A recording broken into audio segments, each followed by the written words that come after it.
the Vibrant Life podcast, the official podcast of the Vibrant Life community. I'm Sarah Nolan, and I'm a burnout prevention and energy management consultant. And I help my clients to really get to the root of their stress and anxiety, their fears, and transform that so that they can live a limitless life of, their full potential. And you feel yourself, you show up as yourself, and you show up in that space of no limits and really expressing what you came here to express. So I'm super excited about this topic today, which is positive thinking. It's one of the biggest topics within personal development, and it's something that I really have explored and been on a path of mastery over my life, because I grew up in an environment where positive thinking was like the religion. And let me just make sure. Let me know if you can hear me and see everything okay. Everything looks good.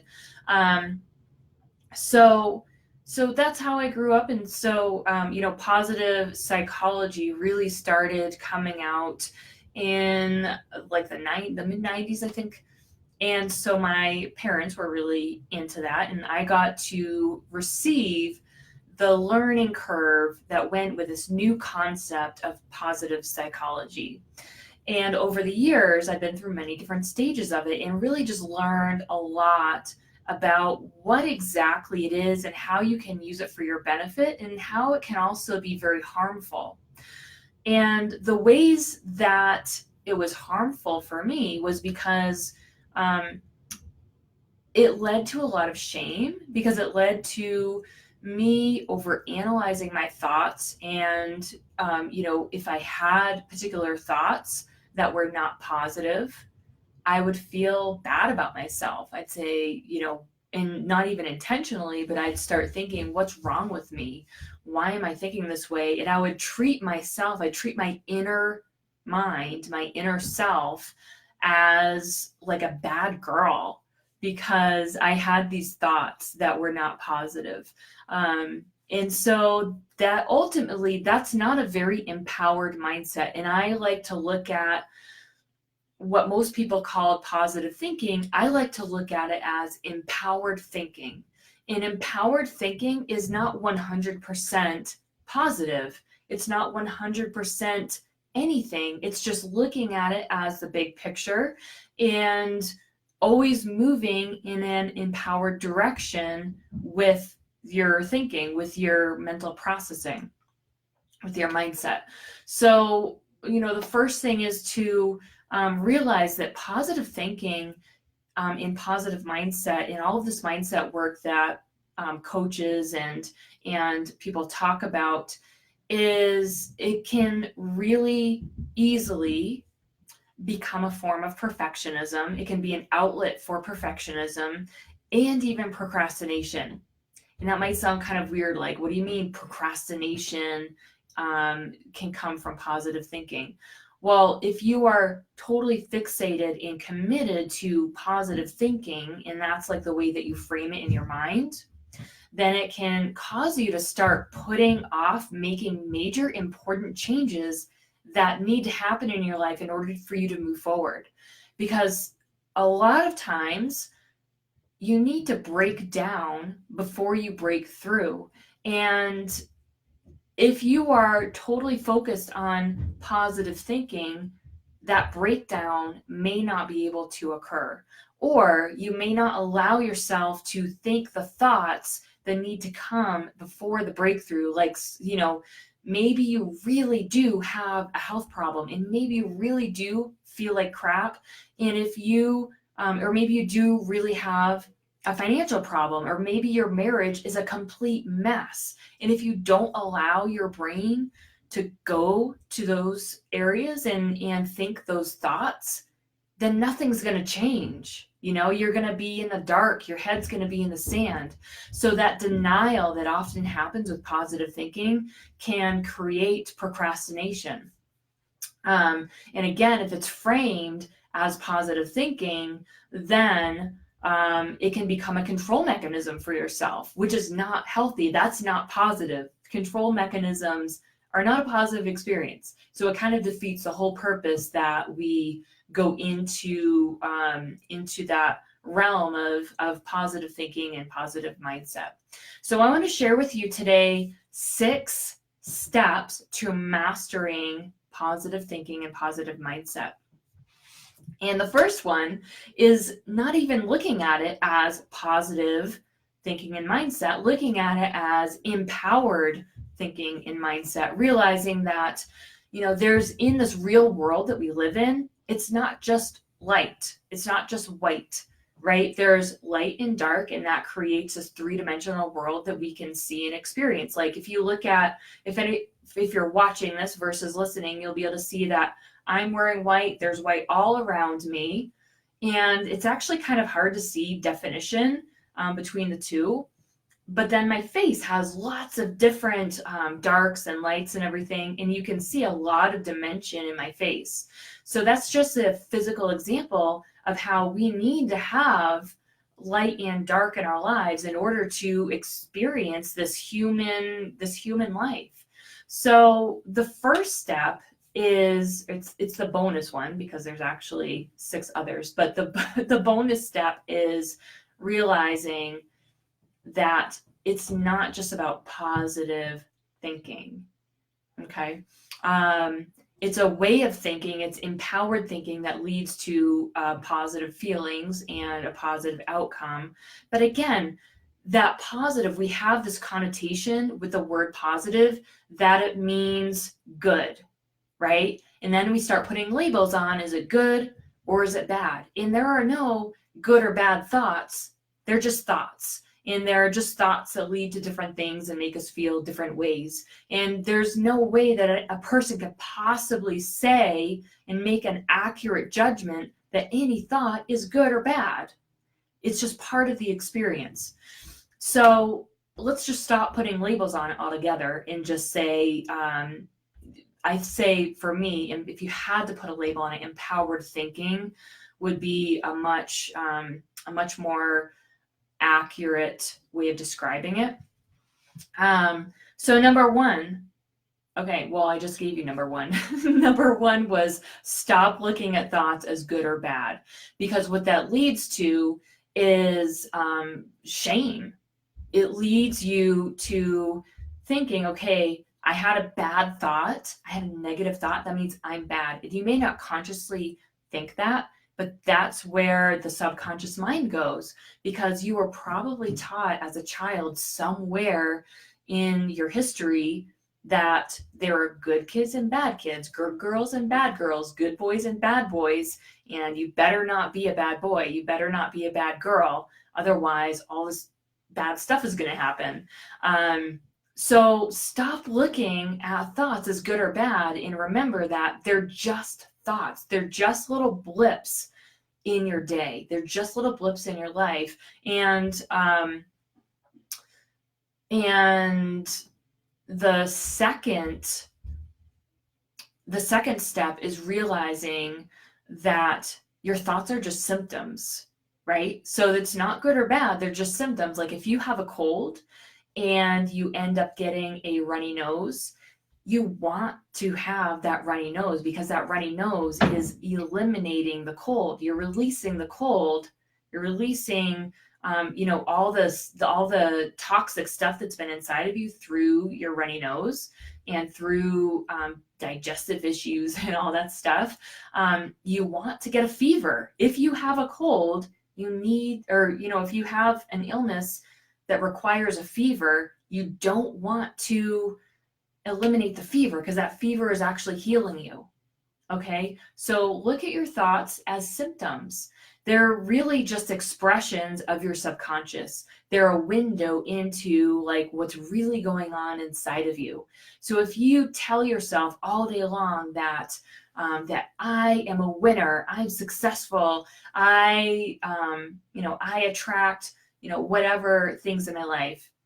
If you're saying those things all day long, but then you get a thought that is not congruent with the affirmations or with the things that you're saying, that's a clue that you're not in alignment yet. That's a clue that you have some limiting beliefs that are not actually leading you to what you desire. Okay. So those, what people call negative thoughts or incongruent thoughts, are just symptoms showing you that you've got some work to do there.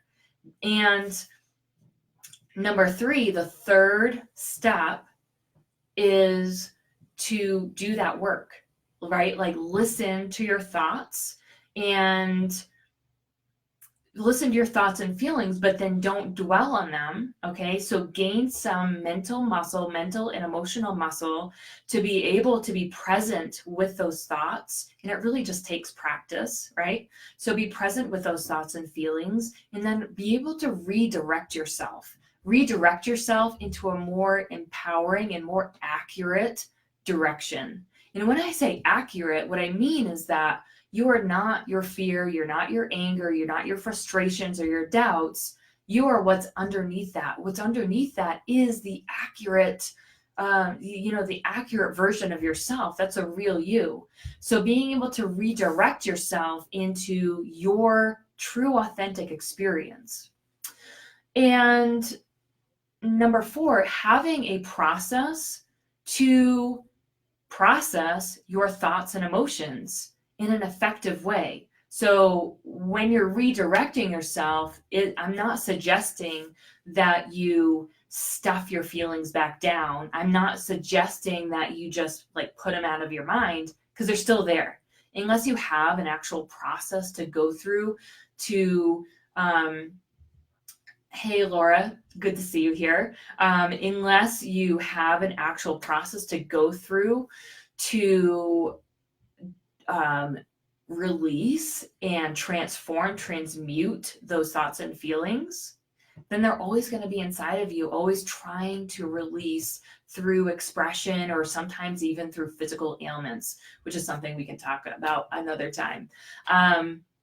So let's see, I'm kind of going out of sequence here from what I wrote down, so I have to see what's the next one. So that was number four. Number five is be kind to yourself, right? And this goes along with the labels. When you start labeling your thoughts and mindset differently, then you'll start feeling differently about yourself. Like if you ever find yourself feeling bad about the way that you're thinking, like say you get in a funk and you just can't bring yourself to think differently. All you can think are things like, this is horrible, I'm a bad person, or what's wrong with me, or what's wrong with this, and you can't seem to get yourself out of that mode. Be kind to yourself and realize this is just an experience, and these are just symptoms. These thoughts that I'm feeling, this experience that I'm having right now, this is a symptom that there's something bigger going on. And so when you start asking yourself different questions, like what is going on, why am I having these symptoms, then you can start to see the truth. You can start waking up from that trance and start making some real changes. Let's see. Oh my gosh, I think that was all of them. So I'm just going to go back through real quick, and it'll be in a different order than what I actually said it. But so number one is stop looking at thoughts as good or bad. Number two is be careful that positive thinking and mindset doesn't become a perfectionism mechanism and about control, right? You don't want your thinking and mindset to be a control mechanism. Number three, be kind to yourself and realize it's okay to have fear and anger and doubt-based thoughts. It's okay to have those. They're just symptoms, right? And number four is realizing that your thoughts are symptoms and they're just a conscious expression of your subconscious. So your subconscious is at least, if not, so it's at least 95% of your mental functioning, if not 99%. That's a lot. All right. So when you have these conscious thoughts that you are aware of, that's only like 1 to 5% of your entire mental world. Okay. So they're just symptoms. It's like getting acne, or it's like getting a cold, and you have this eruption of symptoms. And so that allows you to make changes. All right. Number 5, listen to your thoughts and feelings, but don't dwell on them. Gain the mental muscles to be able to redirect yourself to a more empowered direction. And then number 6, having an actual process to process your thoughts and emotions, thoughts and feelings, rather than stuffing them down. So let me know, do you have a process that you go through every time you get into like a mental or emotional slump, get into a funk, or you just find yourself in this train of negative thoughts? So in Recharge, which is the 12-week program that all my clients go through this, they learn a system. This is something that is a proven process, and it works every single time. And when you apply this process to your life, you are able to transmute beliefs and emotional patterns that are not serving your greater purpose. They have served your greater purpose up until you become aware of it. And then you can gain this power to be able to have a new experience. So this is something that everybody can do, and that will help every aspect of your life because you're getting to the root cause. So you can go check that out or get some more information about that at my website, sarahnolan.co, and Sarah spelled with an H. You can go check that out, or shoot me a message and we can have a conversation about really gaining more power over your mindset and over your mental processing. And I'm very careful not to use the word control, because with personal development, you have to be really careful that it doesn't become about control.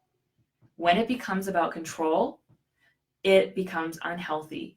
And you just develop this weird relationship with yourself where there's all kinds of fear and shame mixed in with it. When it becomes about power and empowerment, that is when you are that's when you have more power.